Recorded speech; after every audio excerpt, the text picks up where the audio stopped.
When they threw a 16-year-old kid out on the street, they told him he had choices. But when he took his little sister and disappeared into a rusted Quonset hut on a forgotten piece of land, he was only making one. It was a choice the world called foolish, until the long, hard winter proved it was the only one that mattered. If you've ever felt like you were out of options, or if you've ever had to fight for the one thing you had left, then this story is for you. Hit that subscribe button, because we're a community of people who understand what it means to start over. And what I found in that cold metal shell wasn't just about survival. It was about a truth buried for years, a truth that would change everything. The bus groaned to a halt at a place that wasn't a stop, just a patch of gravel where the asphalt shoulder gave up. The driver, a man with a face like worn leather, didn't even look at me in the rearview mirror. He just pulled the lever that wheezed the doors open, letting in a blast of late November air that was sharp and cruel. It smelled of pine and impending snow. "This is it, kid," he grunted. "Far as I go." I nodded, pulling the thin strap of my backpack tighter on my shoulder. Beside me, my sister Maya was asleep, her head resting against the cold glass of the window. She was 12, but in the pale gray light, she looked smaller, more fragile, like a bird that had fallen from its nest. I gently shook her shoulder. "Maya, we're here." Her eyes fluttered open, dark and confused for a moment before they focused on my face. The fear was always there, just beneath the surface. It had been for 2 years. 2 years of different houses, different rules, different temporary smiles that never reached the eyes. "Here?" she whispered, her voice husky with sleep. She looked out the window at the wall of dark green trees and the empty 2-lane road stretching into nothing in both directions.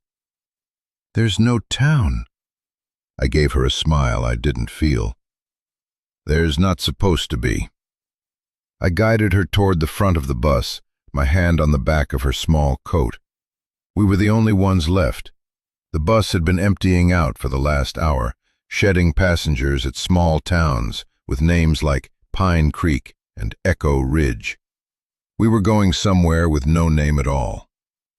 We stepped down onto the gravel. The bus doors hissed shut behind us with an air of finality, and with a belch of diesel smoke, the vehicle pulled away, its red taillights shrinking until they were swallowed by the gloom of the afternoon. Then there was only silence, a deep, profound quiet that was nothing like the city. It was the kind of silence that hummed, filled with the whisper of wind through the endless firs and the weight of the clouds hanging low overhead. Maya shivered, pulling the collar of her jacket up to her ears. It was a size too big, a hand-me-down from a foster mother who'd meant well. Most of them meant well. It just never mattered. "Leo, it's cold," she said, her breath turning into a white puff. "I know," I said, my own voice sounding small in the vastness. "It's not far." I was lying. I had no idea how far it was. All I had was a faded, hand-drawn map tucked into my pocket, a relic from a man I barely remembered, my grandfather. The map had come in a package with a single, heavy, old-fashioned key and a copy of a will that a state-appointed lawyer had called functionally worthless. A 5-acre parcel of remote, undeveloped land and a single outbuilding. That was my inheritance. It was nothing to the state, nothing to the system that had chewed us up and was ready to spit us out in different directions. But to me, it was the only thing left. A week ago, my caseworker, Mr. Henderson, had called me into his sterile office. He had that look on his face, the one that tried for sympathy but landed on exhausted pity. He told me that since I was turning 16, my options were changing. I was entering a transitional living program, a group home. Maya, he explained, would be moved to a new foster family. A specialized one, he'd said, better equipped for her needs. He said it like he was doing us a favor. He didn't understand, or maybe he didn't care, that separating us was like taking away the last bit of oxygen in the room. We were all we had. Our parents were a ghost story, a car crash on a wet road 4 years ago. Our grandfather had taken us in for 2 of those years, a quiet, gruff man who smelled of sawdust and soil, before his heart gave out in his workshop. Then the system got us, and the system had decided we were better off apart. So I made a choice. I packed the 1 bag I owned. I took the little bit of cash I'd saved from odd jobs, and in the middle of the night, I woke Maya. I didn't have to explain. When she saw the look in my eyes, she just nodded, her own eyes wide and serious. We slipped out of the house like ghosts, leaving behind a life that was never really ours. Now, standing on the edge of that empty road, the weight of that choice pressed down on me. I pulled out the map. It was drawn in his shaky, spidery handwriting. A dirt lane, marked only by a leaning fence post, was supposed to be about a 1/4 mile down. I pointed. That way. We started walking, our worn sneakers crunching on the gravel shoulder. The sky was the color of lead. The air was getting colder, the kind of cold that seeped into your bones. Maya walked close beside me, her small, gloved hand finding its way into mine. We didn't talk. There was nothing to say. Every step was a gamble. Every gust of wind felt like a warning. After what felt like an hour but was probably only 15 minutes, I saw it. A wooden fence post, gray and weathered, leaning at a tired angle. Behind it, almost hidden by overgrown bushes, was the faint outline of a dirt track. This was it. "Here," I said, my voice tight. We pushed through the stiff branches of a rhododendron bush, scratching our hands and faces. The lane was more of a suggestion than a road, 2 deep ruts filled with muddy, half-frozen leaves. It wound its way up a gentle slope, deeper into the woods. The trees closed in around us, their massive trunks like the columns of some ancient, forgotten cathedral. The light grew dimmer. The silence grew louder. And then we saw it. The lane opened into a small clearing, and there it was. The Quonset hut. It was bigger than I had imagined, a long, curved arch of corrugated metal, like the back of some giant, prehistoric beetle. It was rusted in patches, the color of dried blood against the dark green of the forest. A single stovepipe chimney stuck out of the roof at a crooked angle. There were no windows on the side facing us, just a large, sliding metal door and a smaller, standard-sized one next to it. It didn't look like a home. It looked like a tomb. Maya stopped, her grip on my hand tightening until it hurt. "That's it?" she whispered, a tremor in her voice. "That's home?" I swallowed the lump in my throat. I had imagined something rustic, maybe a little worn down. A cabin, perhaps. This was industrial, military. It was a place to store equipment, not people. For a terrifying moment, I thought I had made a horrible, irreversible mistake. That I had dragged my sister away from a warm bed, from 3 meals a day, for this cold, metal shell. "It'll be better inside," I said, forcing a confidence I didn't feel. I let go of her hand and walked toward the smaller door. A heavy-duty padlock held it shut. I fumbled in my pocket for the key. My fingers were numb, clumsy with cold. The key was iron, heavy and ornate, something from another century. It slid into the lock with a grating sound. For a second, it wouldn't turn. My heart hammered against my ribs. What if it was the wrong key? What if this whole thing was a dead end? I put both hands on it, turning with all my strength. With a loud, protesting clank, the lock sprang open. I pulled it free, its weight a small victory in my palm. The door handle was a simple metal lever. I pushed it down and pulled. The door scraped open over a rough concrete floor, the sound echoing inside the cavernous space. A wave of air rolled out, colder than the air outside. It was a deep, still, cellar-like cold. The inside was dark, lit only by the weak gray light from the open door. It smelled of dust, rust, and something else. Something like old memories. "Come on," I said to Maya, my voice echoing slightly. She hesitated for a second, then scurried to my side.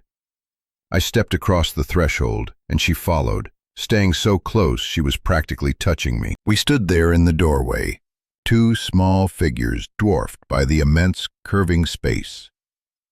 The hut was one long room. The ceiling arched high above us, maybe 15 feet at its peak. The metal walls were bare. Down at the far end, 2 cots were set up, each with a neatly folded wool blanket on top. Near them was a pot-bellied wood stove, a stack of firewood beside it. In the middle of the room there was a simple wooden table and 2 chairs.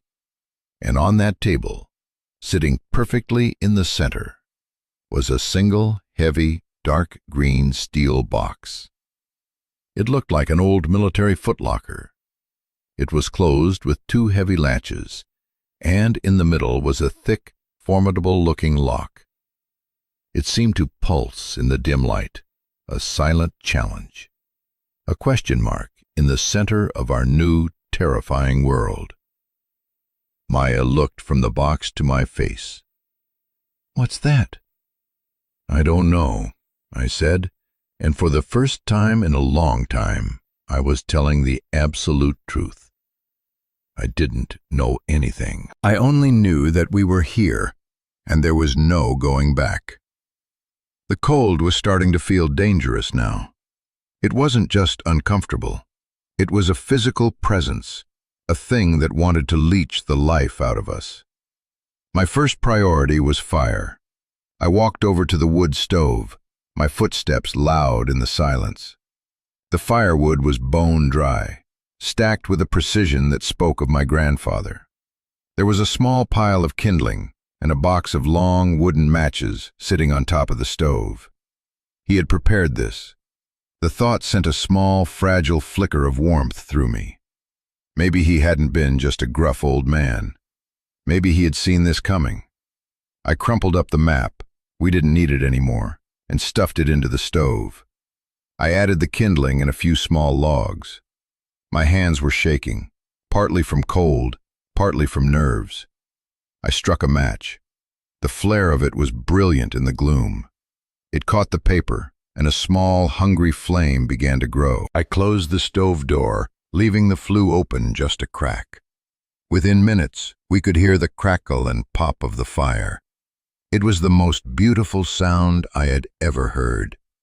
We huddled close to it, not daring to take our coats off yet, just holding our hands out to the slowly growing warmth radiating from the cast iron.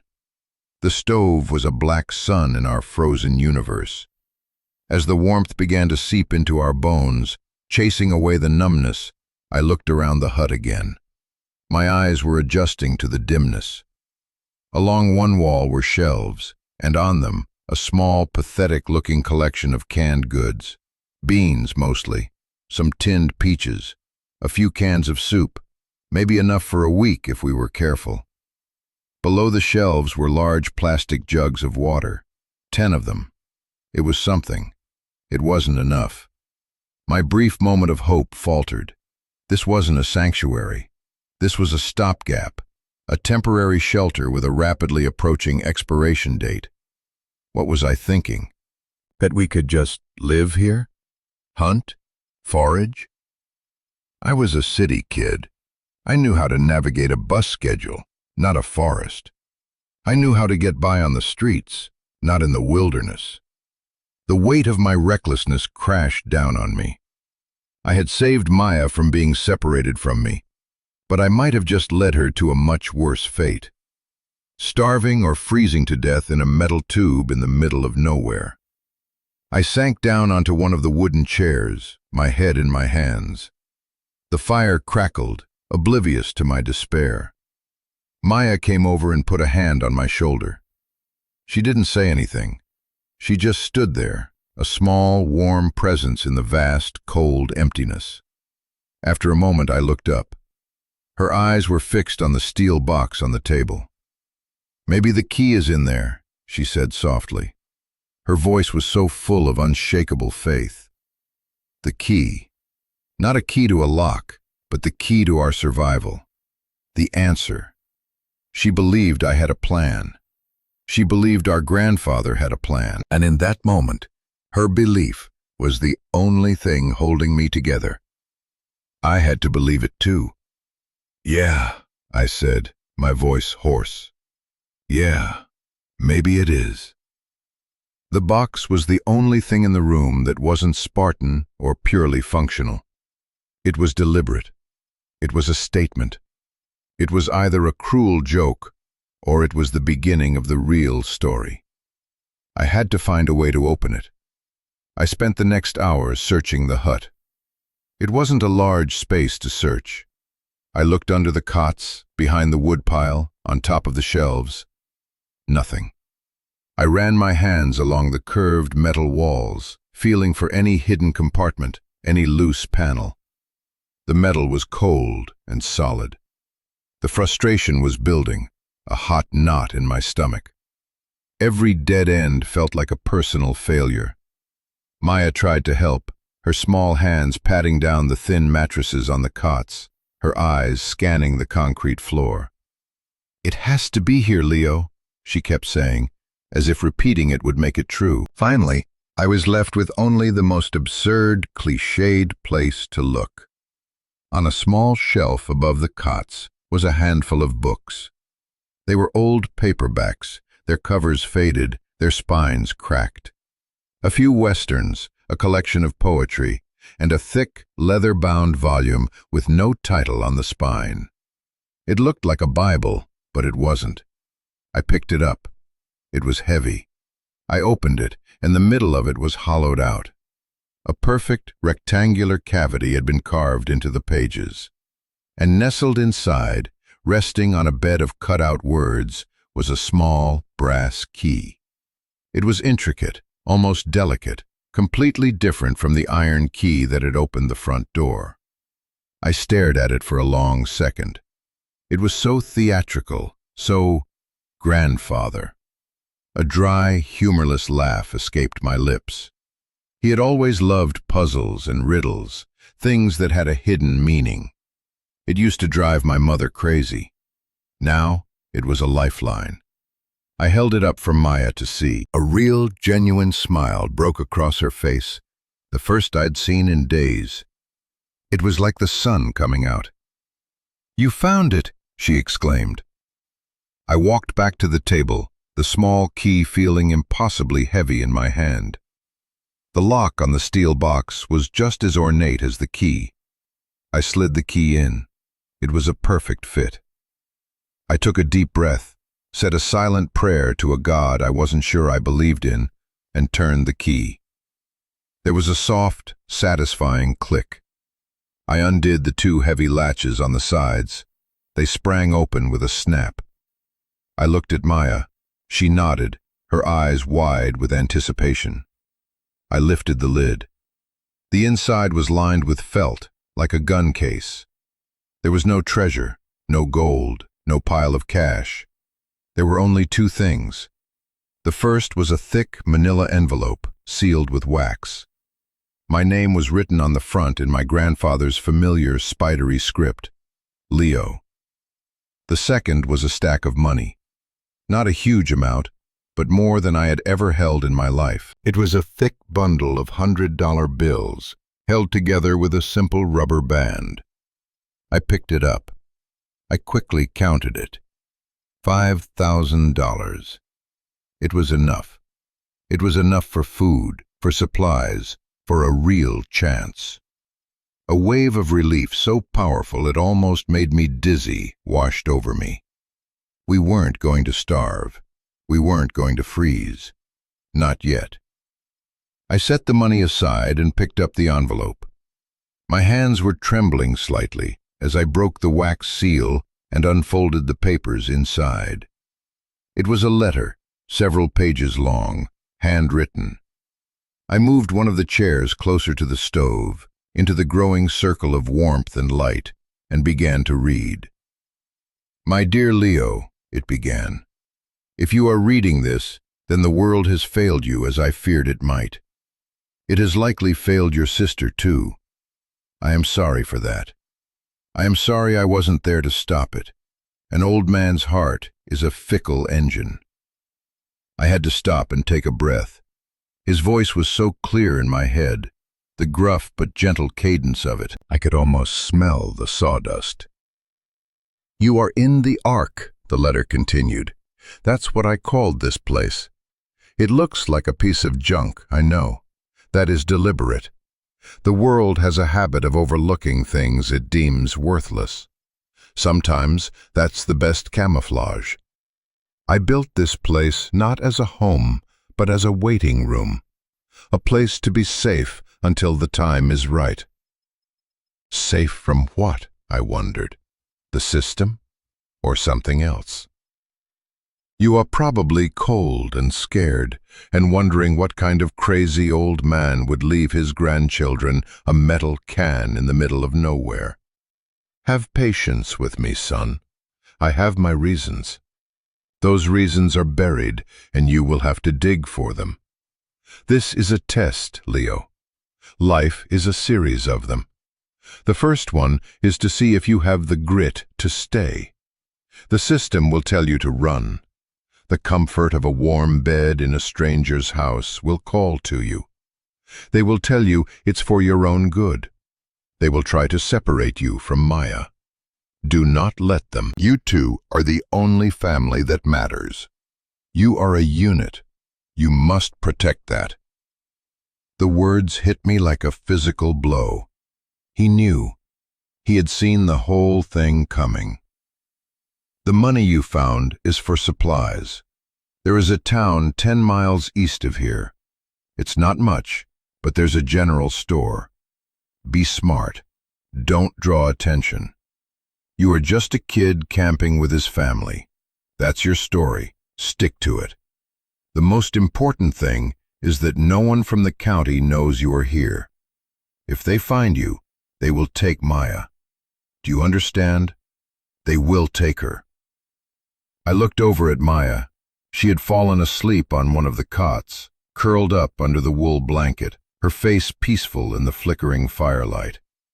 The thought of anyone taking her sent a spike of pure, cold rage through me. "This land," the letter went on, "is more important than you know. It looks like 5 acres of useless rock and trees. Again, that is deliberate. There are people who want this land. Vultures. They have been circling for years. They think I was just a stubborn old fool who wouldn't sell. They don't know the truth of what's here. I couldn't put it in a will. I couldn't trust any lawyers. The only person I can trust is you, Leo. But you're not ready to know the whole story yet. You have to prove you're worthy of it. You have to prove you can protect it. And Maya." I read that part again. Vultures. People who want this land. A chill that had nothing to do with the temperature ran down my spine. This wasn't just about hiding from social services. This was something bigger, something dangerous. The letter ended with a set of instructions. "Your next clue is not in a box. It is part of the Ark itself. When you are ready, when you have committed to seeing this through, look to the floor. Count 21 floorboards from the north wall and 3 from the east. The foundation of a house is the most important part. Remember that, Leo. Be strong. Be smart. Protect your sister, your grandfather, Thomas." I folded the letter and put it back in the envelope. My mind was reeling. A test, a waiting room, vultures, buried truths. It felt like something out of one of the adventure novels he used to read to me. But this was real. The cold was real. The $5,000 was real. The threat of losing Maya was real. I looked from the letter to the stack of cash to my sleeping sister. The path forward was forking in front of me. One path was to take the money, grab Maya, and run. Disappear into the anonymity of some city. Try to survive on the streets. It was a life I understood. The other path was darker, more uncertain. It led deeper into this mystery, deeper into my grandfather's strange legacy. It required trust. It required faith in a dead man's plan. I stood up and walked over to the wood stove. The fire was burning hot now, a roaring heart in the belly of the hut. The circle of warmth had expanded, pushing the deep cold back toward the walls. For the first time, the space felt less like a tomb and more like a shelter. The first flakes of snow began to fall outside. I saw them through the small, grimy pane of glass on the door. They were big and wet, sticking to the ground.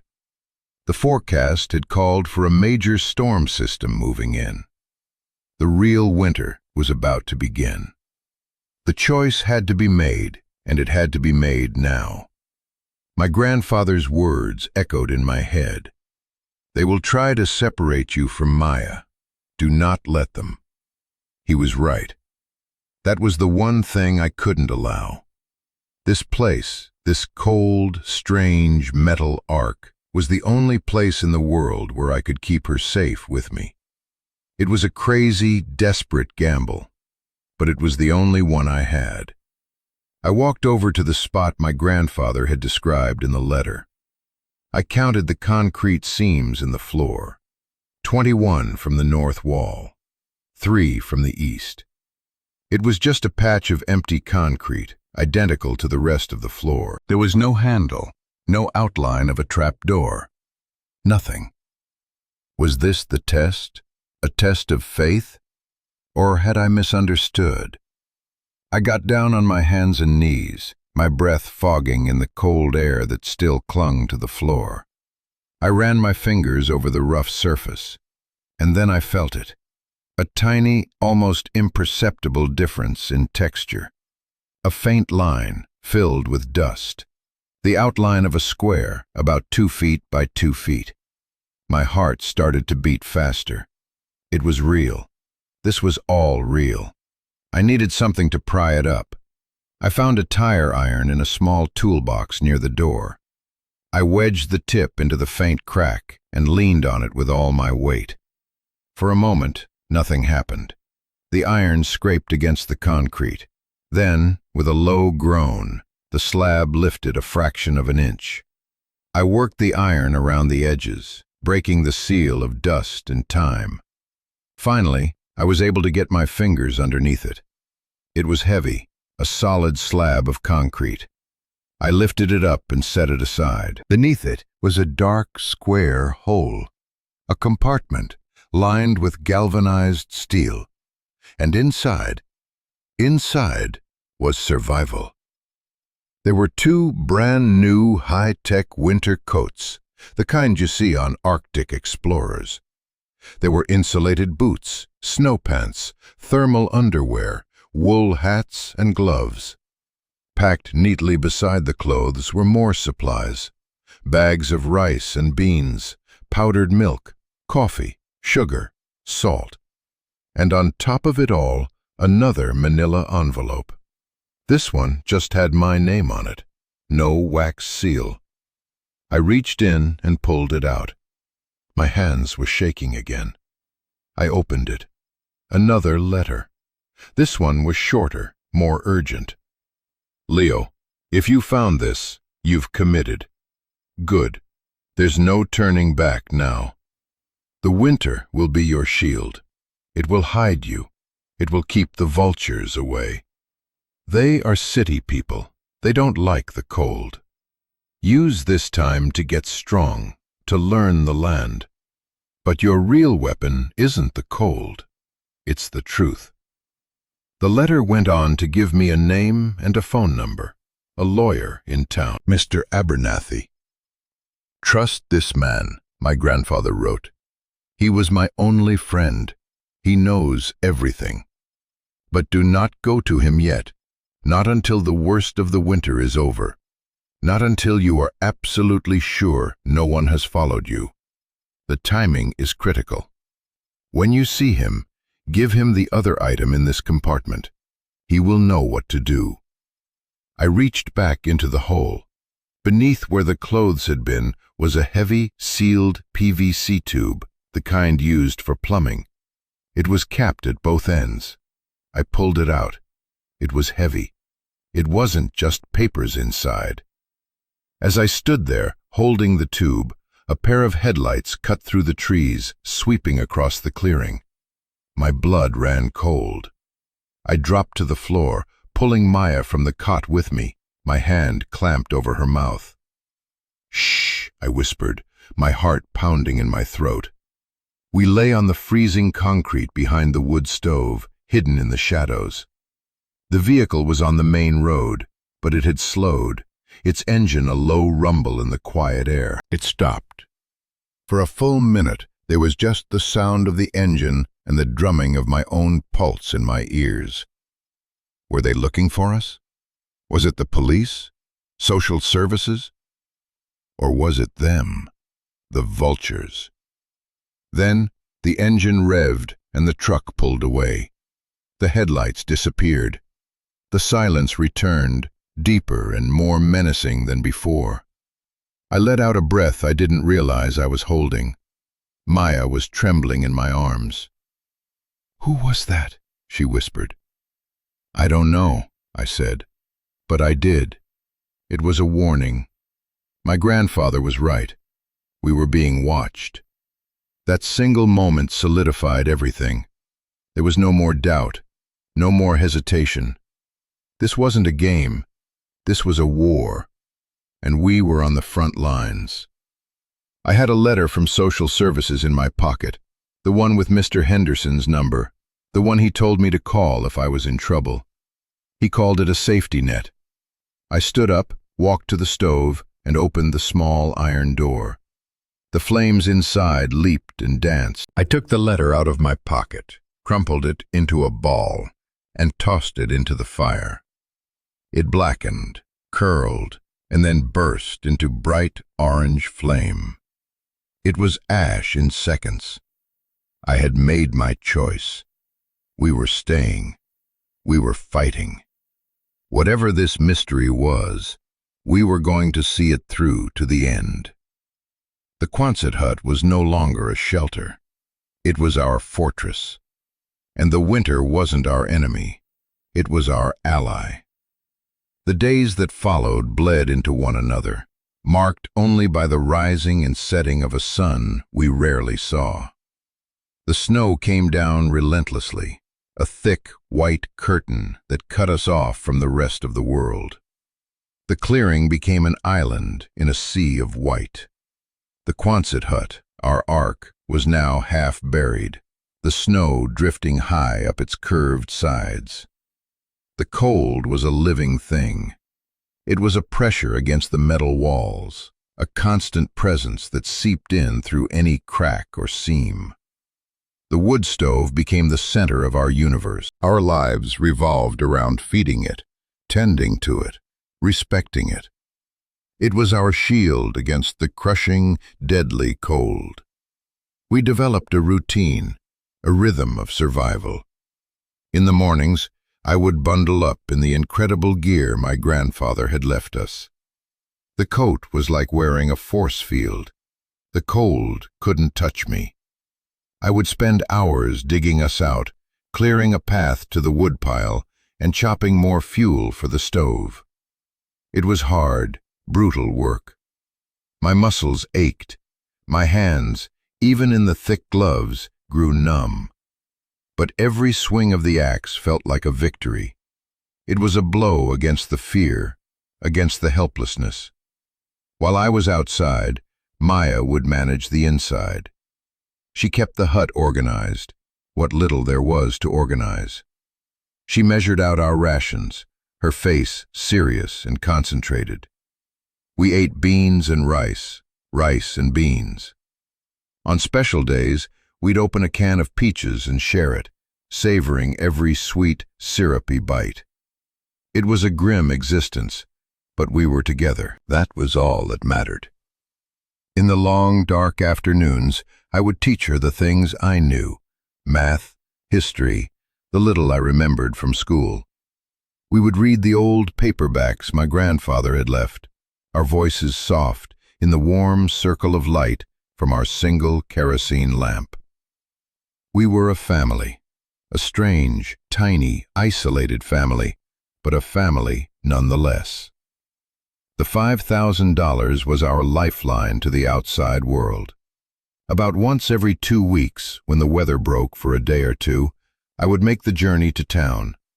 I'd wait for a day when the snowplow had been through, then walk the 10 miles along the cleared road. The town was little more than a crossroads, a gas station, a diner, and a general store called Miller's Mercantile. The store was run by a man named Earl Miller, a wiry old guy with kind eyes and a face full of wrinkles. The first time I walked in, he looked me up and down, his gaze lingering on my expensive-looking coat. "Bit of a storm to be out camping," he said, his voice a friendly rasp. I remembered my grandfather's words. Just a kid, camping with his family. "My dad loves this stuff," I said, forcing a casualness I didn't feel. "Sent me for supplies." Earl nodded slowly, like he was deciding whether or not to believe me. "Well, your dad's got good taste in gear. That's a serious coat for a weekend trip." My heart hammered. Had I already made a mistake? "We're up here for the season," I said quickly. "He's a writer, likes the quiet." Earl seemed to accept that.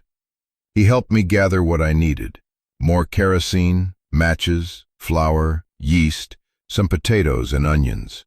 Luxuries. As he was ringing me up, he gestured to a bulletin board by the door. It was covered in local notices. One of them, a glossy, professionally printed flyer, caught my eye. It had a picture of a beautiful, pristine lake surrounded by modern, luxurious houses. The headline read, "The future is Vantage Point." Below it, in smaller text, "Vantage Holdings is proud to announce a new premier living community. We are currently offering competitive prices for local parcels. Don't miss this opportunity to be part of the future." Vantage Holdings. The name sent a jolt through me. Vultures. My grandfather's word. They were real. They had a name. "Lot of folks selling out to them," Earl said, following my gaze. He leaned on the counter, his voice dropping a little. "They're offering prices this land ain't seen in 100 years. Hard to say no when you're barely scraping by." "Are you going to sell?" I asked. Earl sighed, a long, weary sound. "My family's owned this store for 3 generations. It's more than just a business. But they're persistent. They make it hard. Raise taxes, file zoning complaints. They play a long game." He looked at me, his eyes sharp. "Your dad's parcel. They want that one too?" I shrugged, trying to look indifferent. "I don't know. He doesn't talk about that stuff." "Well, tell him to be careful," Earl said, bagging up my supplies. "Vantage doesn't like the word no." I walked the 10 miles back to the hut with his words echoing in my head. The vultures were real, and they were closing in. It made our isolation feel less like a hardship and more like a strategy. The winter was our fortress, just as my grandfather had said.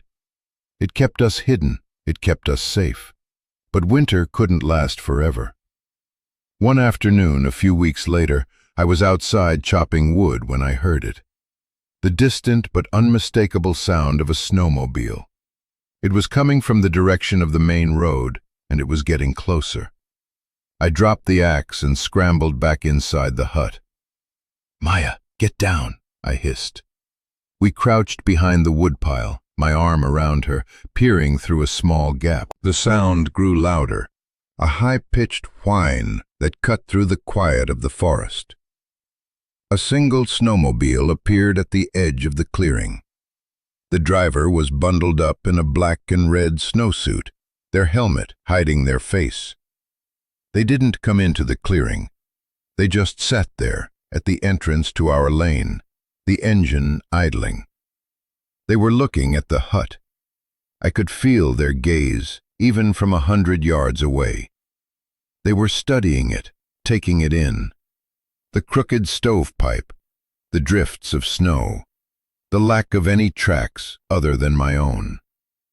After a long, terrifying minute, the driver turned the snowmobile around and sped off, the sound fading back into the distance. We stayed hidden for a long time after the sound was gone. My heart was pounding so hard I thought it would break through my ribs. They knew. They knew someone was here. They were scouting. The game had changed. We weren't just hiding anymore. We were being hunted. That night, I couldn't sleep. The warmth from the stove felt suffocating. I kept seeing that figure on the snowmobile, a faceless threat at the edge of our world. My grandfather's instructions were clear. Do not go to him yet, not until the worst of the winter is over. But what if we didn't have that much time? What if the vultures decided not to wait for the spring thaw? I had to know what was in the PVC tube. I took it from its hiding place. It was sealed tight. I used a small hacksaw from the toolbox to carefully cut off one of the end caps. I tipped it over, and a thick, rolled-up bundle of documents slid out, along with a small cloth bag. I unrolled the documents. They were geological surveys, topographical maps, and water table analyses. They were covered in technical jargon and numbers I didn't understand. But one map was different. It was a map of the 5-county region. My grandfather's 5-acre parcel was marked with a red star, and radiating out from that star, like the threads of a spider web, were dozens of blue lines, labeled with words like aquifer, springhead, and primary watershed. I didn't know what it all meant, but I knew it was important. This was the truth my grandfather had mentioned. This was the reason the vultures were circling. I opened the small cloth bag. Inside, nestled in cotton, were 2 things. The first was a core sample of rock, about the size of my thumb. It was a strange, porous-looking gray stone. The second was a small vial of water. It was so clear it looked like liquid air. I held it up to the lamplight. It was just water, but it felt like I was holding a diamond. This was the key. This was what Mr. Abernathy needed to see. The next few weeks were filled with a new kind of tension. Every sound from outside made me jump. Every shadow seemed to hold a threat. The friendly silence of the forest now felt menacing. I became obsessed with our security. I packed snow up against the walls of the hut for extra insulation and camouflage. I only went to town when it was absolutely necessary, and I took a different, longer route through the woods each time, trying to hide my tracks. The winter, however, was relentless. It was our greatest ally and our harshest warden. In mid-February, the biggest storm of the season rolled in. The sky turned a dark, bruised purple, and the wind began to howl, a low, mournful sound that vibrated through the metal walls of the hut. The snow didn't fall. It flew horizontally, a blinding, stinging blizzard. For 3 days, we were trapped. The world outside ceased to exist. It was just us and the storm. On the second night, I woke up to a strange smell, a thick, acrid odor that made my head feel fuzzy. The kerosene lamp was burning low, its flame sputtering. Maya was coughing in her sleep. I stumbled out of my cot, my head pounding. The air was thick, heavy. It was hard to breathe. The stove. Something was wrong with the stove. I looked at the stovepipe where it went up through the ceiling. The driving wind must have blocked the chimney, snow or ice. The smoke wasn't escaping. It was filling the hut. Carbon monoxide. We were being poisoned. A primal fear, colder and sharper than any winter night, seized me. I grabbed Maya, shaking her awake. "Maya, wake up! We have to get out!" She was groggy, confused. "What's happening?" "The stove! We have to get out, now!" I half-dragged, half-carried her to the door. I fumbled with the latch, my fingers clumsy, my mind clouded. The door scraped open, and a wall of wind and snow hit us. We fell out into the blizzard, gasping, sucking in the clean, freezing air. The cold was shocking, a brutal slap to the face, but it was pure. It was life. We huddled against the side of the hut, wrapped in our blankets, the wind tearing at us. We couldn't go back inside, not until the air cleared. And I had to clear the chimney. I had no ladder. The roof was a smooth, curved sheet of ice and snow. It was impossible. It was suicide. But staying out here was also suicide. I looked at Maya, her face pale, her lips turning blue. I had to do something.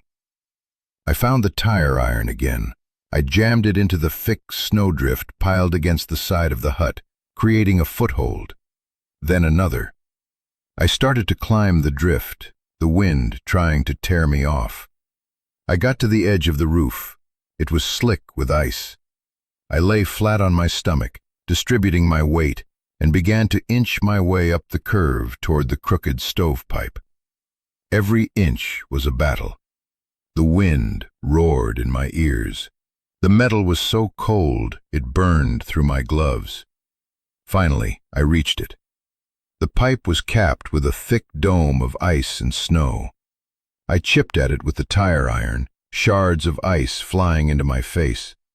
I bashed it again and again, my arms screaming with effort. With a loud crack, the cap of ice broke free. A plume of black, acrid smoke billowed out into the wind. I didn't wait. I slid back down the roof, landing in the soft, deep snowdrift below. I scrambled back to Maya. "It's clear," I gasped, my lungs burning. We waited another 10 minutes, letting the wind blow through the open door, cleaning out the poisonous air. Then, shivering and exhausted, we went back inside. The hut was freezing again, the fire in the stove nearly out. But we were alive. We had almost died, not at the hands of some faceless vulture, but because of a simple mistake, because I was a kid, in over my head. That night, huddled together for warmth, I knew I couldn't wait any longer. The winter had been our shield, but it had almost become our tomb. The time for hiding was over. The time for fighting had begun. As soon as the storm broke, I was going to find Mr. Abernathy. The storm raged for another full day before it finally exhausted itself. The morning it broke was eerily beautiful. The world was remade, buried under 4 feet of fresh, untouched snow. The sun came out, a rare and welcome sight, making the endless white landscape glitter as if it were covered in diamonds. The silence was absolute. There was a sense of purity, of a world washed clean. But the near disaster had changed me. The quiet no longer felt peaceful. It felt fragile. I left Maya with enough wood to last the day, a solemn promise to be back before dark, and my grandfather's second letter clutched in my hand. I packed the PVC tube with its precious contents into my backpack. The 10-mile walk to town was a grueling ordeal. The plow hadn't come through yet.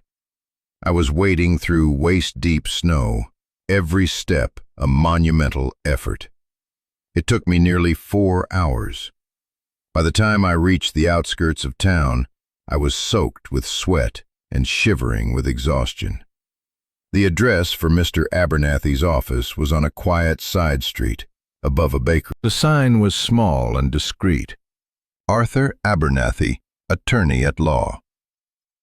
I climbed the narrow, creaking staircase, my heart pounding a nervous rhythm against my ribs. The office was a single, cluttered room, filled with books and stacks of paper. It smelled of old paper, leather, and coffee.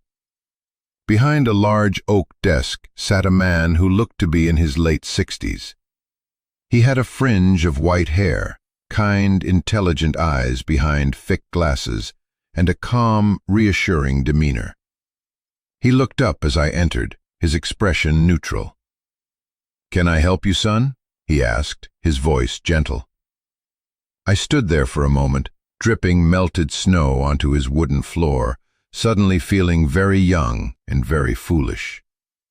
What was I doing here, bursting into a lawyer's office with a crazy story about vultures and secret wells? My name is Leo," I stammered. "My grandfather was Thomas. He told me to find you." I held out the letter. Abernathy's calm expression shifted. A flicker of something, recognition, sadness, understanding, passed through his eyes. He took the letter from my hand without a word. He read it quickly, his lips a thin, straight line. Then he read it again, more slowly. Finally, he looked up at me, his gaze intense. "He called the hut the Ark, didn't he?" he asked quietly. I nodded, my throat too tight to speak. "And the winter?" he prompted. "He said the winter would be my shield." Abernathy leaned back in his chair, a long, slow sigh escaping his lips. "That stubborn, brilliant old man," he murmured, more to himself than to me. "He actually did it." He looked at me again, his eyes assessing me. "He said you'd have something for me." I unzipped my backpack and carefully pulled out the sealed PVC tube. I placed it on his desk. It landed with a solid thud that seemed to echo in the quiet room. Abernathy stared at it for a long moment. Then he picked it up, examining the seals. He went to a filing cabinet and came back with a small pipe cutter. He expertly sliced off the end cap and slid the contents onto his desk blotter.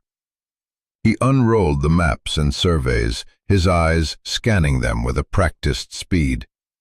He picked up the small vial of water, holding it up to the light just as I had. Then he looked at the core sample of rock. "Do you know what this is?" he asked, pointing to the documents. I shook my head. "I know it's important. I know it's why those people, Vantage Holdings, want the land." Vantage. Abernathy said the name with a quiet disgust. "Yes, this is what they want. Or rather, this is what they don't want anyone else to have." He leaned forward, his voice low and serious.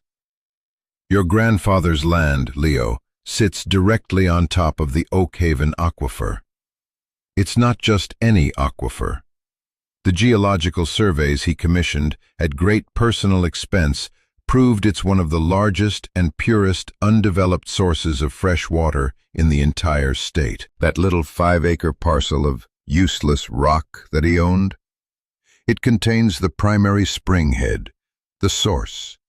Whoever controls that land controls the water. It was all starting to click into place. The secrecy, the warnings. "And this?" I asked, pointing to the vial. "That," Abernathy said, "is the proof. That's water taken directly from the source. It's been independently tested. It's so pure you could bottle it and sell it without any treatment whatsoever. It's liquid gold. Vantage knows it. They've known for years. Their plan has always been to buy up all the surrounding land for pennies on the dollar, then quietly acquire your grandfather's parcel, and then they'd own the whole thing. They could sell the water rights to the state for hundreds of millions, or develop a massive bottling plant. He sank back in his chair, the weight of the story seeming to settle on him. Your grandfather fought them for 20 years. They tried to buy him out. They tried to intimidate him. They used their political connections to have his property taxes reassessed to an astronomical rate. He nearly lost everything. But he held on.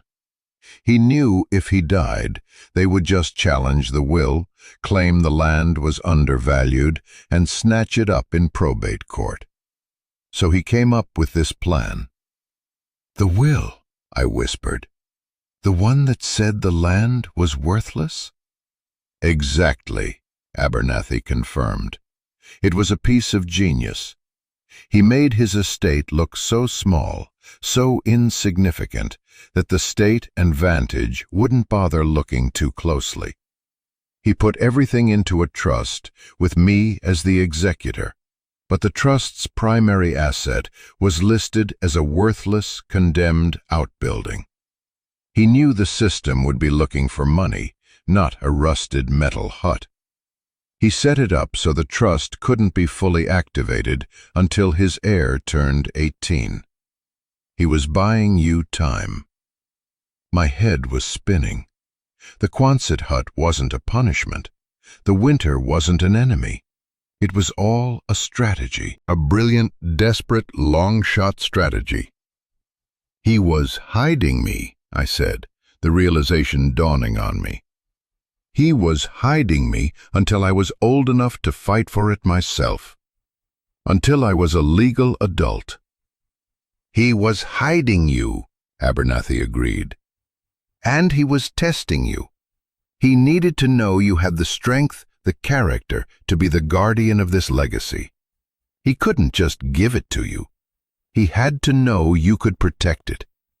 Not just the land, Leo, the water, the future of this whole region." I thought about the cold, the hunger, the fear. I thought about the night the stove failed, the terror of that blizzard.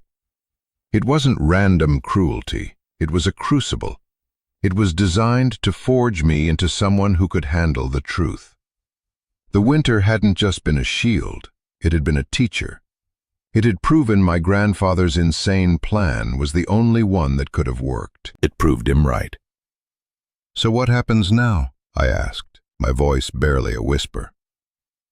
"Now," Abernathy said, a slow, determined smile spreading across his face, "the waiting is over. You're not 16 anymore, are you, son?" I looked at him, confused. "I turned 18 last month." Abernathy's smile widened. "I know. I've been keeping track. According to the terms of your grandfather's trust, as of your 18th birthday, you are the legal owner of the property and all its associated mineral and water rights. And the trust contains a petition for you to assume legal guardianship of your sister Maya."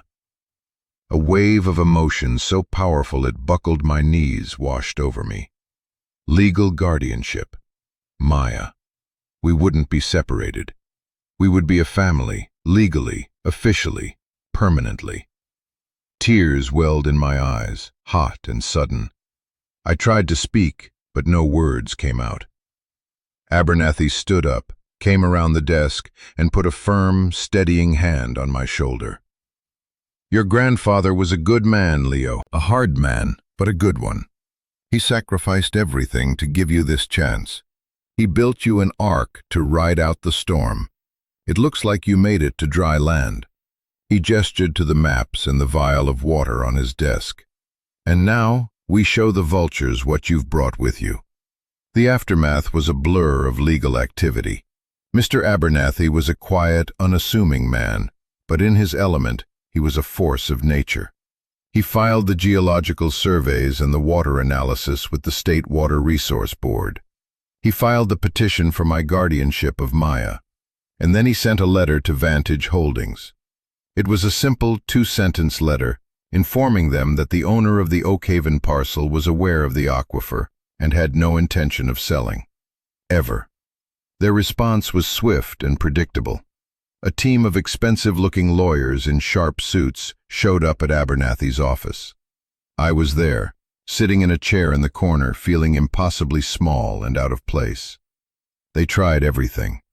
They started with charm, offering me a sum of money that made my head spin. It was more money than I could imagine, enough to live comfortably for the rest of my life. I thought about the cold nights in the hut, the endless meals of beans and rice. I thought about the fear. It was tempting, so tempting. But then I thought about my grandfather's letter. I thought about Earl Miller in his store, and all the other families Vantage was trying to push out. I thought about Maya, and the future he had fought so hard to give us. I looked at the lead lawyer, a man with cold, empty eyes, and I said the one word my grandfather had taught me to value: no. Their charm evaporated. They turned to threats. They would challenge the will. They would tie me up in court for years. They would prove my grandfather was incompetent. They would prove I was an unfit guardian for my sister. Abernathy just sat there, smiling calmly. "Go ahead," he said, steepling his fingers. "My client is 18. The will is ironclad. The trust is executed. And as for his fitness as a guardian, I have a story I think any judge would be very interested to hear. It's about a 16-year-old boy who kept his sister safe, warm, and fed through the worst winter this county has seen in 30 years. What have your clients done for this community lately, besides send threatening letters?" The lawyers left, their faces grim. We had won. The fight wasn't completely over, but the war was. The news about the aquifer spread through the community like wildfire. Vantage Holdings, facing a public relations nightmare and a state investigation, quietly withdrew their development plans and sold off their local land holdings at a loss. People I had never met would stop me on the street in town and just nod, a look of respect and gratitude in their eyes. Earl Miller gave me free groceries for a month, clapping me on the back so hard it almost knocked me over. We didn't stay in the Quonset hut. With a small, carefully managed loan against the trust, we were able to buy a modest house in town. A real house, with bedrooms and a real kitchen and central heating. The first time Maya saw her own room, she just stood in the doorway and cried. They were happy tears. I legally became her guardian. The piece of paper from the judge felt heavier and more important than any amount of money. We were a family again, whole and unbreakable. But we didn't tear the Quonset hut down. We couldn't. It was more than just a metal building. It was a monument. It was our history. I went back there sometimes, walking the now familiar path through the woods. In the spring, the clearing was filled with wildflowers. The metal of the hut was warm to the touch. It looked smaller now, less intimidating. It no longer looked like a tomb or a fortress. It just looked like a place where two lost kids had found their way home.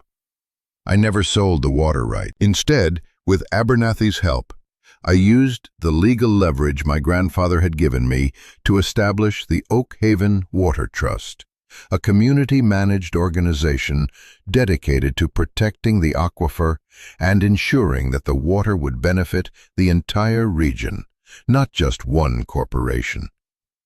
It was a legacy my grandfather would have been proud of. Sometimes I think about the two paths that forked in front of me on that first day. The one that led to the city, to a life of running and hiding, and the one that led into the cold, dark, uncertain heart of my grandfather's plan.